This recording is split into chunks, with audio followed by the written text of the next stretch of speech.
Hi, thanks for coming today to talk to us and make this film. Really, really grateful for your time and your stories.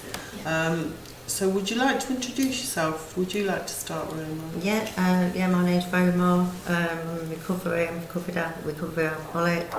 And I work at Dear Albert now as well, so yeah. Well done. Me. Thanks. And Turning Point.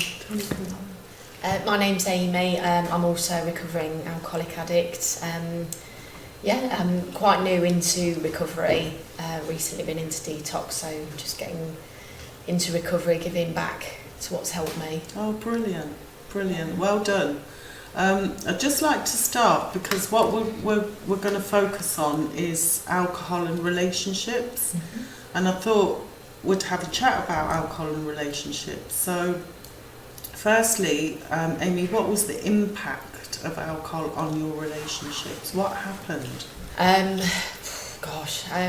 Well, it impacted on every single relationship I had in a sentence, really. I mean, in terms of my career, that was destroyed, my relationships within that. Had breakdowns in friends. I lost a lot of friends through my alcohol abuse. My parents were pushed to the edge, to be honest. They did stand by me, which I'm really lucky for. But again, there was so many arguments, so many things were broken, not just body parts, just it's just a really bad time. It affected every aspect of my life in terms of relationships. I think the worst part really was the relationship with myself as well. I didn't know who I was anymore. No one knew who I was anymore. I went from having quite a stable life, I thought, really, but then something happened where I turned to alcohol, which mainly started with an abusive ex-partner. Right. And that is really where it all began. And slowly I just lost myself. I was drinking heavily on a daily basis, and I was also using cocaine as well. I managed to stop that after a while when I got out of that relationship, but then the alcohol just increased and increased to the point where I had to go into a detox facility for 28 days. And I started to find myself again, and that was great. Started to rebuild relationships. But unfortunately it did fall apart for me. I started slacking, becoming complacent. And then really, that's when the alcohol really, really escalated. And that's when I found Turning Point and Dear Albert, and it's thanks to that. And that I'm yourself. here today. And myself, yeah, thank you. Yeah, because the effort has to come from you, doesn't it? Yeah, exactly. So I'm so grateful, for everything that's these services. I wouldn't be here today if it wasn't for them. So yeah, I think that's, in a nutshell, that's probably, where I am today. So I'm just trying to attend as many meetings as possible. Yeah. And does that resonate with you, Roma? Do you with relationships side of it. In terms of relationships. I mean, I always had loads of friends. My family was really close, and at the end I had nobody. But I was made to move out of my family home with my partner and my son when he was 2 years old. My family used to walk across the road when they see me. They didn't want to know. My mum had a heart attack over the worry of me. Her heart stopped. Luckily they got her back, and I went to nick money out of purse in the hospital. This is where there was no relationships there anymore. Like Amy said as well, yourself, you do lose yourself, don't you? Absolutely. And I don't think I ever knew myself, to be honest, until I've actually come properly into recovery. I don't think I ever knew myself, even before the drinking took over. There was always, it wasn't me. It sounds weird, but doesn't seem like that was me even before. Every single relation, I had nobody here. I had here. Yeah. That's where and did you find that when you were drinking, people wanted to be your friend because of alcohol? I think especially when I was partying, you know, with partying, the cocaine, and I always seemed to be at that wherever the party was. But I look back now, and they weren't really friends anyway, you know. It was, and I probably didn't want to be friends with them, if I'm honest, as well. It was all false, because I was probably using them and partners for alcohol and drugs. And so they're not friends, are they, at all? It's... It's kind of dysfunctional, is that how you would describe it? Well, if you think about it, you're with a load of people all the time, off the faces when you're with them. Yeah. You're talking rubbish to each other all the time. There's no real friendship there, you know. Like the friends I've got in my life today, I trust with my life. I would never, looking back, I never would have trusted any of them, you know. And then when it all did start unravelling and getting really bad, they're nowhere in sight, are they? Yeah, absolutely. So... I found...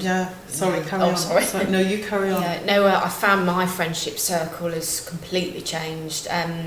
When I was obviously in the midst of everything, I had certain friends that would almost encourage my drinking, and they liked me drinking. And it almost, maybe when I think about it now, it took the focus off them a bit, because they thought maybe I'm not quite as bad as Amy, and then that was the benchmark. Yeah, exactly. And that was the basis of our relationship, the drinking. And now I've got sober, they don't seem to be anywhere in sight. And I've got healthy relationships now with people that got the same interests. And it's nice to actually plan days out and remember them. Turn up. Exactly, and turn up. Yeah, exactly. And life's just so much better now. In terms of, it's a really emotive issue, isn't it, with children? And I know, Roma, that you've been through the mill with with relationships with children. How do you think alcohol affects children, the relationships you have with children? Well, I mean, obviously Mum was 2 when he got took out of my care, even though I did see him, but I was never present. I was always waiting for him to go, because I couldn't wait to get hammered, basically, you know. And I was saying to someone the other day, I've got him back in my care now, and there's still a lot going on.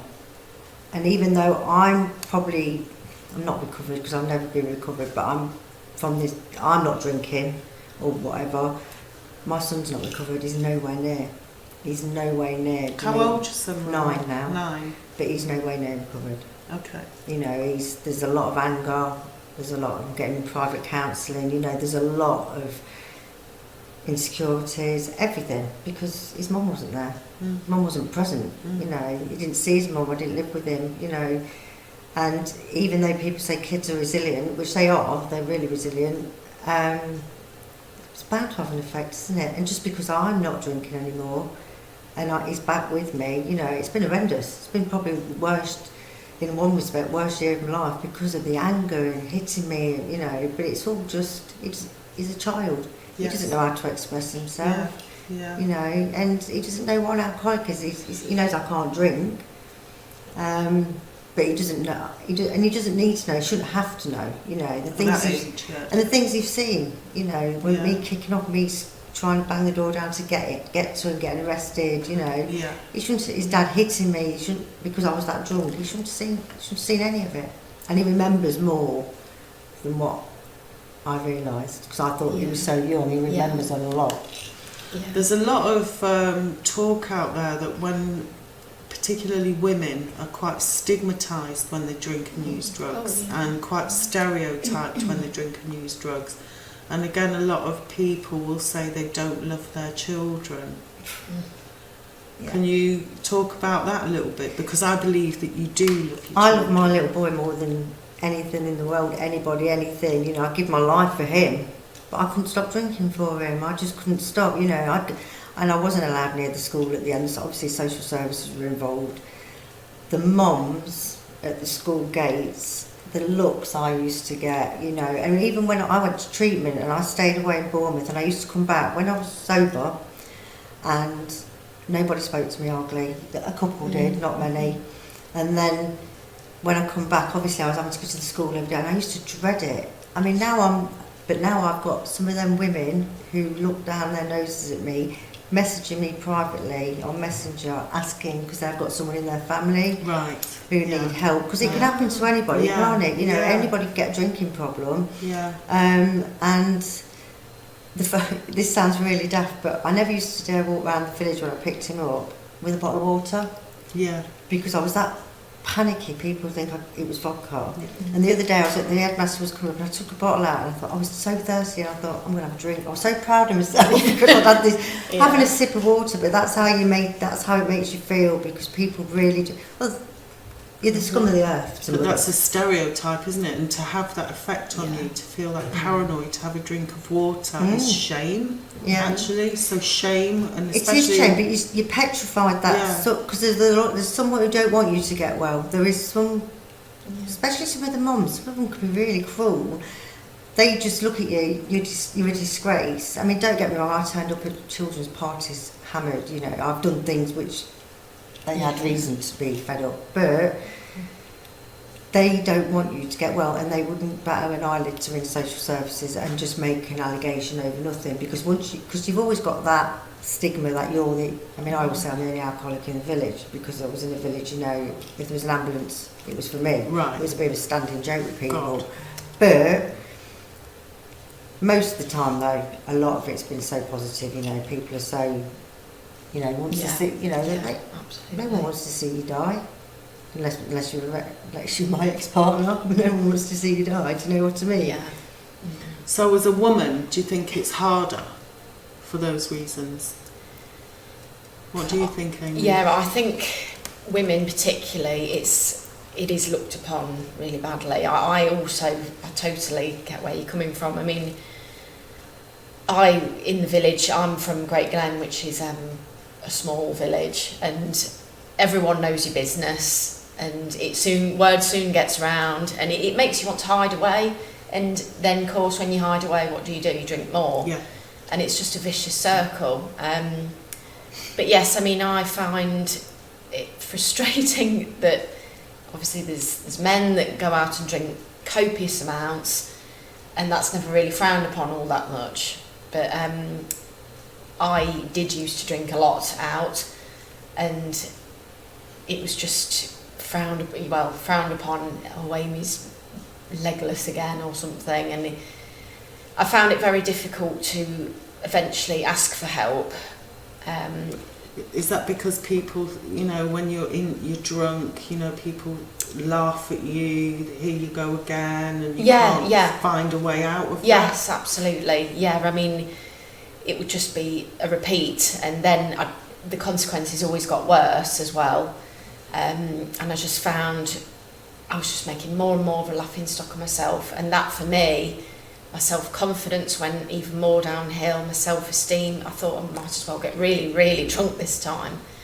And I mean, another thing I found is when I went to get the alcohol, I was having to take it in turns going around the shops in the village, because people would recognise me, and I'd be buying it early in the morning, and then buying little things on the side to try and make it look less bad. It was a really bad time, but thankfully with my parents I was able to get help before it got really bad. But yeah, being a woman, being an alcoholic. So you've got shame from other people, but you also guilt. You've got that inside, that guilt. Yeah, so you've got two things going on there to do with stigma. Yeah, I knew what I was doing was wrong, but when you need that drink, there's nothing that will stop you, and you'll go to any lengths to get it. And that's the bit about children as well, isn't it? And the relationships you have with children, even though you love your child, you still can't. Yeah. I came round and someone had took my child out of the house. I didn't even notice he'd gone. I was looking for another drink, you know. I'm so ashamed to say it now. I was only a little toddler. And luckily my brother-in-law turned up, because anything could have happened to him. You know, drink driving. I was always drink driving with him in the car, because I wasn't. Nothing registered anymore, you know. As long as I got that drink, that's all what I was focused on, nothing else. And you know, and it's going to be hard for people to understand. Of course, it is. You don't understand it yourself, do you? So you're not going to, you know, people. And a lot of people say you have to forgive yourself. I'll never forgive myself properly for what I've put my son through. Yeah. But I've accepted it because Yeah. because it was eating, even when I weren't drinking anymore, it was eating me up. Well, you can't change it, can you? No. All I can do now is do my best now for him, you know. And again, how, you know, when we look at the media, the newspapers, the television, how do you think, again, if we're looking at women, you're both women, how do we think the media portrays people with problems, really, which is what it is, you know, and adds to that stigma? Do you think that's... I think, I'm not sure if this quite answers your question, but I must admit, I find that alcohol especially is so widely available and advertised. You only have to walk into Sainsbury's or a supermarket and it's there. And for me, that is really difficult. I mean, I can cope with it now. I can walk in the shop, but yeah, I mean, it's directed at all people, really. I mean, it's gin bottles, you know, women supposedly love gin. I liked anything, to be honest, but yeah, it's the media just...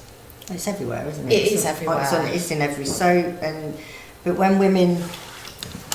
Kate Sparks, for instance, she's just been doing it. That's just what we think about. You know. But this is... I got quite wound up with it the other day because, you know, she gets slated, but they love it. They love to be snapping her when she... It's a great story for them, isn't it? Yeah.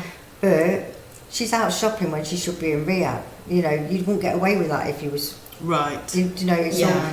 And so she's getting photos took, she's all dressed up, and it's all... There's photographers waiting for her. If they really cared about a woman like that, if they wanted to get better, they'd leave her alone. Exactly. And again, you can edit things to make them look a certain way, can't you? So no one really knows the truth, do they, behind 100%. That? And again, she's an example of somebody in media. Amy Winehouse, so just first example. There's another one. Yeah, there's quite a few, isn't there? But how...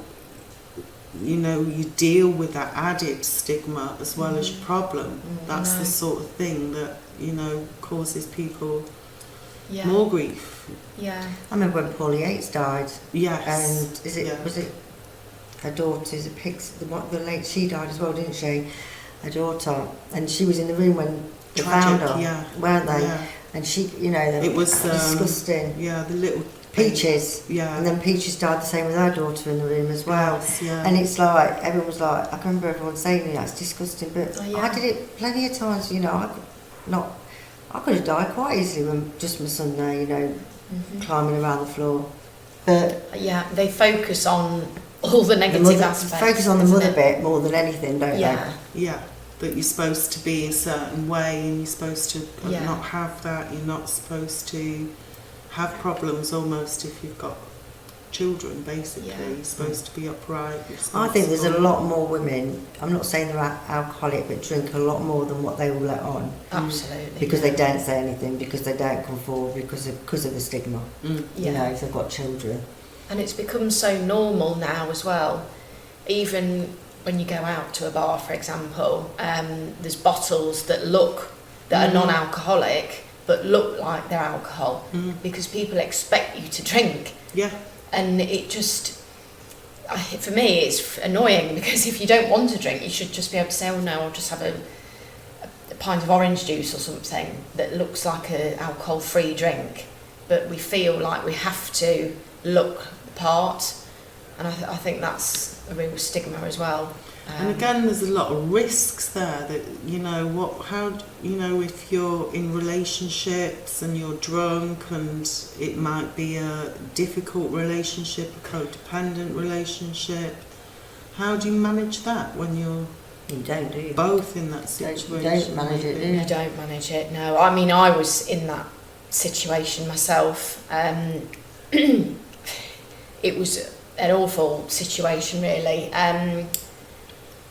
We were drinking heavily together daily and using cocaine, and it was just a recipe for disaster. It escalated very quickly, but neither of us were in a position to help each other because we were both both in it. In it.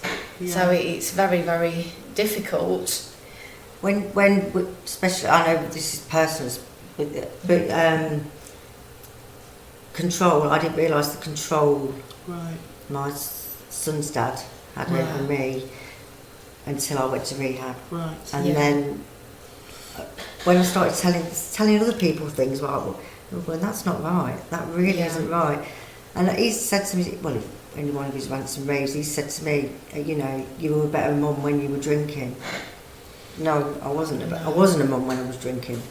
Because the nastiness and what I've had to put up with, and because there's no control anymore. He can't control me anymore, so he tries in different areas. Yeah. I can remember when I used to really try not to drink and put it down, and he'd hide it somewhere. But just as he would leave my flat, he'd say, "There's a drink." Around here. I've cut out the bottom of a settee and put the place upside down because he knows once I knew that drink was in there, I'd probably not had a drink for a day or two. I'd be looking for it. That's quite cruel, isn't it? Yeah. Now I look back, it is. Yeah. And but at the time, I didn't think anything of it. Mm-hmm. Putting yourself in situations as well. Women put themselves, men do as well. I'm not saying men don't, but women. Things happen to me what never should have happened to me. Yeah, absolutely. I put myself in those situations, but I can remember when people used to call me a vulnerable adult, and I was like really offended. I'm not vulnerable. I was really vulnerable looking back. Mm-hmm. Yeah, absolutely. I was put into that category as well. But we are. Yeah. If you look, and now I look back at the situations, what did happen. Really vulnerable. It's interesting, isn't it? Because if we look at who, there's a lot of victim blaming as well. I mean, people do put themselves in risky situations, but the responsibility to not do something lies with the person who's doing that to you, not yourself. So again, you've got that internal victim blaming going on as well, because you see it as your fault. Absolutely. Or have seen certain things as your fault. When you actually have to maybe think, well, whose fault was it, Yeah. But I think when that drinking takes over, I mean, I don't need to go into details, but one episode, not long before I went to rehab, what happened, a couple of days later, I was desperate for money and I was desperate for a drink, so I just went back around there, because you don't have any self-respect anymore, do you? You hate yourself. You hate yourself. It doesn't matter how much someone dislikes you, they'll never dislike you as much as you dislike yourself. So you could almost do anything. Yes. I didn't believe this was, I didn't go in, this was kind of, rape, basically. But I went back again because I didn't care what happened to me. I just wanted that drink. I didn't care what happened to me anymore. Why would I? So it's almost, you'd do anything. Yeah. Anything. I was just desperate for a drink. And people will take advantage of that, won't they? Yeah. Which is what what we're pertaining to. Really. I've walked to work before and I've seen someone, and I can tell you they are. I know something happened what shouldn't have happened, and I've had can't tell you what, but I know it's wrong. And then you obviously come in work and with a smile on your face. But that's situations I've put myself in. And this is going back years, not just Yeah, but it is, isn't it? Yeah, absolutely. So it's almost like it's not a choice. Yeah. No, it's not At a choice. that point, No. it's not a choice. No. Would that be a fair? Yeah. I used to be crying when I was drinking. I can remember pulling my hair out, trying to pull, because I just wanted it to stop. It was like, the shop didn't open until 6 in the morning, and I probably had about another half an hour. I can remember it so clearly. Yeah. And I know. I'm like, what's up with me? Because I didn't know what was wrong with me. I just thought it was just me. You do, don't you? You think it is just you. Especially if you're living in a little village and like you've described, Amy, going around the different shops. Yes, absolutely. I mean, it was like I felt I was in a prison, basically. I may well have been. In fact, I would have been better off in prison, to be honest. My mind as well became my prison. Because no one, as much as I tried to explain how I felt, no one could understand why I had to drink. They'd just say, well, why can't you just stop? And I wish I could have done at the time, but there was nothing and no one that would stop me. Nothing and no one. And it was just a desperate, miserable way that I was living. It really was. It's even like, I used to walk around with like, I hadn't washed for a couple of months, you know. Everything down, as you can imagine, everything down with trousers, walking around. I got caught, I used to have to do a lot of shoplifting to get my drink. And I used to get caught in the village. And I remember I was 42 or 40. They called my mum. Do you know what I mean? At that age. Yeah. Wow. Like I was a little child. Wow. I bet they didn't know what to do. I mean, they knew who I was, and yeah. they ran after me. I mean, I'd finished the drink by the time they called me. Do you know what I mean? But they called my mum at that age. I mean, the shame for her as well. You know. But about 42 years old, and I was getting called from my mum. Yeah. What do you think the impact, you know, particularly on your mum? Because you talked a lot about your family, your parents, you did. Yes. I mean, how did those relationships, I know you spoke about it a little bit before, but how did it affect that? I think Gone. Yeah. Gone. I didn't have a relationship. They used to cross over the road and see me. I didn't have a relationship. Yeah. And then that feeds into the shame as well, doesn't it? More. Well, so. you make out you don't care. You're like, I don't care. But of course But you you're do. in Deep it down, at that you do. point, aren't you? But then again, to be honest, when you're that much in it, I didn't know what, I was probably in blackout most of the time. Do you know what I mean? Yeah. And the things like the nasty things I said. My sister can't have children, and I've seen a video of what I said to her, and it's awful. It's unforgivable. Do you know? But she's forgivable. I mean, they're all back in my life now. You know, it's like. But it takes time. They need to heal as well. Yeah. You know. And what about your parents, Amy? Well, my parents, I put them through hell. I mean, I know I crushed my dad, especially. I feel physically, I saw the pain in his eyes all the time. When I did see them, which was brief, because I'd need a drink pretty quickly. It was just awful. I mean, I was hateful, nasty, angry. There was never a nice moment, to be honest, with them anymore. And it's taken a lot of repairing, to be honest, even to this day. I mean, it's fairly recent, you know, I'm in early recovery. But even to this day, I still feel a bit embarrassed looking my dad in the eye, because I know what I've said, some of it. I mean, my dad said that he's recorded me on his phone to shock you. To shock me and to show me what I've been like. I mean, he's described me as Jekyll and Hyde. Yeah. You know, he says, Amy, you can be this lovely girl, which we know you are, but you turn into this monster when you have a drink. And that is why I can never drink safely ever again. Because it... But do you know what? Though the thing is, you know, like with the more time you go on when you've not had a drink, you do laugh about some of the things, even though they're bad. You laugh about them. You have to. Yeah. You know, I take know the you've mickey got out a great myself sense of humour. I know you. because you have to, don't you? Because otherwise it just eat you up. You know? Yeah. I'm sure there's some things that my parents would remind me of. Some of my parents with some stuff. No, but no, it's starting to come back. But it's not just me that's been suffering. It's my parents.